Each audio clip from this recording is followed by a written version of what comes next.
Good morning, my name is Val Cowan. Welcome to our YouTube channel.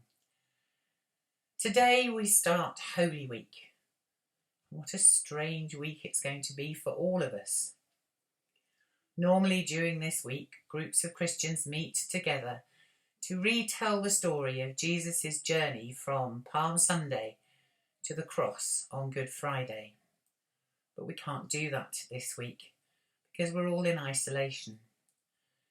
But perhaps it might be a good week for us to journey with Jesus on our own or in our family groups, thinking about all the things that he said and did on that last week in Jerusalem. The reading for today, the Monday of Holy Week, comes from John's Gospel, verses 1 to 11 of chapter 12. 6 days before the Passover, Jesus came to Bethany, the home of Lazarus, whom he had raised from the dead. There they gave a dinner for him. Martha served, and Lazarus was one of those at the table with him. Mary took a costly pound of perfume made of pure nard, anointed Jesus' feet, and wiped them with her hair. The house was filled with the fragrance of the perfume. But Judas Iscariot, one of his disciples, the one who was about to betray him, said, "Why was this perfume not sold for 300 denarii and the money given to the poor?" He said this not because he cared about the poor, but because he was a thief. He kept the common purse and used to steal what was put into it. But Jesus said, "Leave her alone. She bought it so that she might keep it for the day of my burial. You always have the poor with you, but you do not always have me." When the great crowd of the Jews learned that Jesus was there, they came not only because of him, but also to see Lazarus, who he had raised from the dead.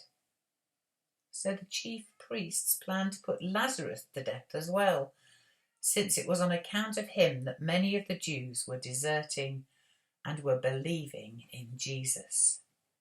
This is the word of the Lord. This is a strange story. Mary spends what would be the equivalent of a year's wages for a farm worker to buy the most costly perfume you could buy. Nard came from the foot of the Himalayas and had to be imported into Israel. It was very expensive. Maybe it was a family heirloom that had been kept for a special occasion. And for Mary, there was no more special occasion than Jesus coming to dinner after he had raised her brother from the dead. There are several people in this story, all with different attitudes. There's Lazarus sitting at table with Jesus. Lazarus, whom earlier Jesus has raised from the dead. It's obvious from this story and others that Lazarus, Mary and Martha were really good friends of Jesus. They were the people he went to when he needed rest or refreshment or just a chance to chat with his friends. Then we have Martha, good old Martha, preparing the food as ever. And we have Judas. We all know about Judas. Judas was the one who betrayed Jesus for 30 pieces of silver. And on face value, he seems to be making a good point. Why did we not sell this and give the money to the poor? That is an admirable expression. But, as John tells us, Judas wouldn't have spent the money on the poor, but probably have stolen it, like he had stolen other money from the common purse. And then we have Mary. Mary, who loves Jesus, who was prepared to sit at his feet and listen to him, even when her sister Martha was nagging her to help with the dinner. We have Mary, who may have a glimmer of understanding about what is going to happen to Jesus. If she did, it makes her ahead of most of the disciples.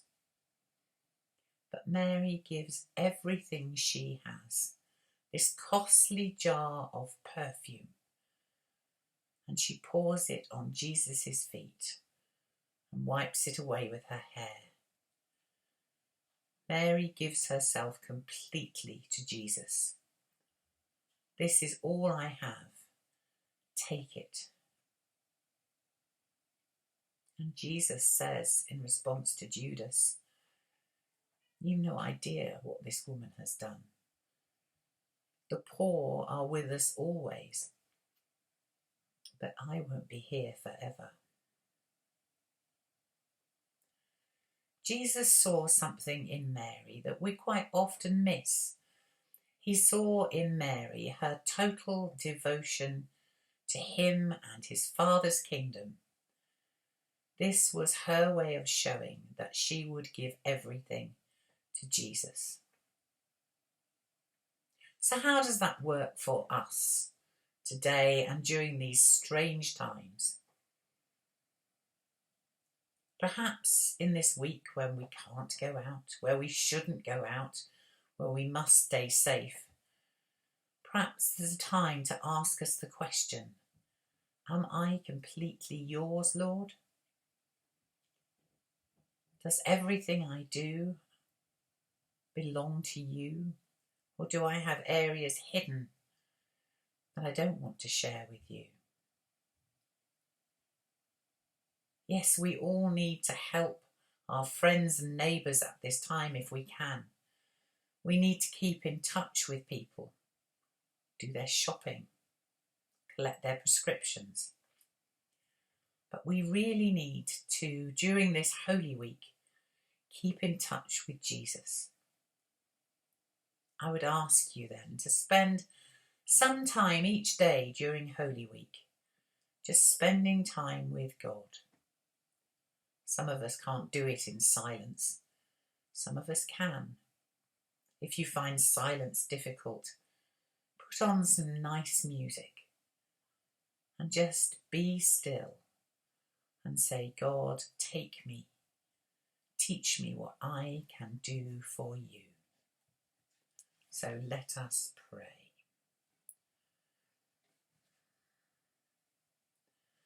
Jesus, true and humble King, hailed by the crowd as Messiah, grant us the faith to know you and love you, that we may be found beside you on the way of the cross, which is the path of glory. Amen.